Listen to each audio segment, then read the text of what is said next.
Canoopsy here, and welcome back. Today I'm just getting over a small cold, so ignore how my voice sounds right now. But regardless, today is my review of the LG G6. Is it worth it? Should you buy one? Let's check it out. The LG G6 was the first phone of the year to deliver the design language that will now be common amongst phones for a very long time. And yeah, it looks gorgeous. Number one, it feels stellar in the hand. It isn't as curved as past LG phones, but it feels just so solid and comfortable. While the back kinda looks like metal, it's actually glass and lends to a great overall look and feel. Light reflects off it both outside and inside, and it looks just, simply put, stunning. This glass is fairly durable too, and this grayish blue color hides scratches quite well, and this is Gorilla Glass 5, but it still does scratch just a little bit. The fingerprint scanner, while small, works very well too, so no worries here, it's pretty fast. And there's also a micro SD card slot as well, and the awesome feature of water resistance on a flagship LG phone, finally. But enough about the back, let's talk about that front. When you hold this phone, it just feels like you're holding a screen in your hand. The bezels are just so thin, and while the top and bottom aren't symmetrical, it still lends to a beautiful look. The edges are slightly rounded, and it can be kind of trippy to see the first time, and packs a resolution of 2880 by 1440 at 5.7 inches. And while this display is super tall, it doesn't feel big because of those bezels, which I still find to be amazing. But unfortunately the display is LCD and not AMOLED, but regardless, the colors are intense, with so much vibrancy. It is very bright inside and fairly good outside. There's nothing really noticeably bad about this display. If I just had to nitpick, the always on display feature is pretty good here, but the Samsung version just kills it. I also found that the ear speaker, while acceptable, can be a bit small and hard to find when in phone calls, but it still does work well.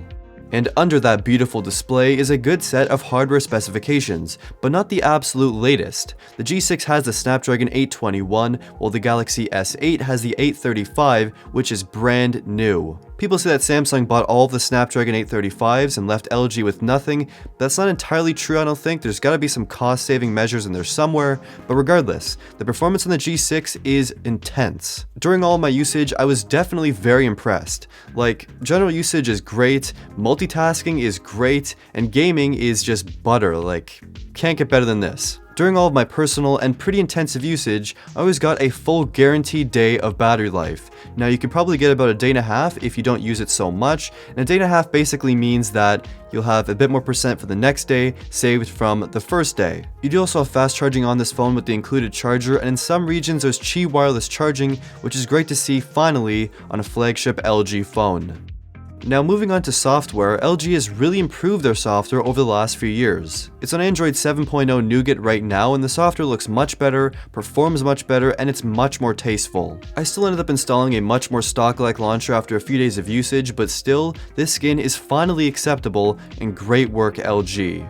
LG also kind of achieves greatness with the G6's 3 cameras. The selfie camera at 5 megapixels delivers some incredible detailed shots, and switching to wide angle mode for group photos is definitely a great useful feature to have. On the back, there's dual 13 megapixel cameras with one standard and one wide angle, with f1.8 and f2.4 respectively. The main camera takes great photos with impressive dynamic range and vibrancy.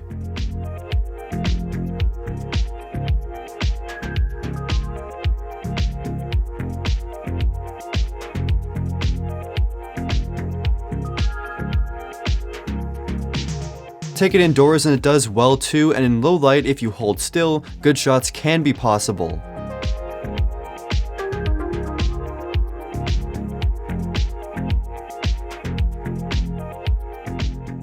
The wide-angle camera takes great shots that are very unique, especially outdoors, but inside it does suffer kind of a bit in low light. On both cameras though, the image processing makes photos look a bit too sharp, like intensively sharp. You'll notice this in apps like Instagram when you try to increase sharpness and it looks incredibly exaggerated. For 4K video, both cameras capture good footage, but there's a lot of weird artifacting and noise that's present in most shots, especially when walking. The wide-angle camera's footage does look a lot like GoPro footage, but there is no optical image stabilization, leading to very shaky footage overall.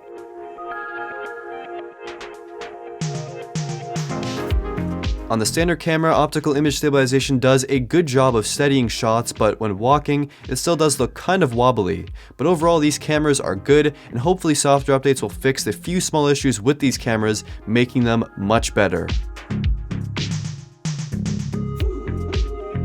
So in summary, the LG G6 is a really good phone overall. It has a great display, a good camera, a beautiful design, and software that's finally pretty consistent overall. Like, there's seriously no real big negatives here besides the camera not being 100% perfect, the processor not being the absolute latest, and you might not get software updates like instantly, but besides that, there's really no complaints here. But the main overall conflict here is the Galaxy S8 will be released very soon with a similar price tag to the LG G6, which makes the decision very difficult. There'll be a full comparison on my channel very soon, but here's how to decide right now. If you just don't like Samsung phones, you don't like the hardware, you don't like the software, you don't like the experience, then the LG G6 is seriously a great choice. There are cheaper, more affordable smartphone flagship options, but if you want a brand new flagship phone, the LG G6 is one of your best bets for now. But if you have like nothing against Samsung phones, you may want to actually wait for the Galaxy S8 to be released, watch some reviews, and then make a final purchase decision.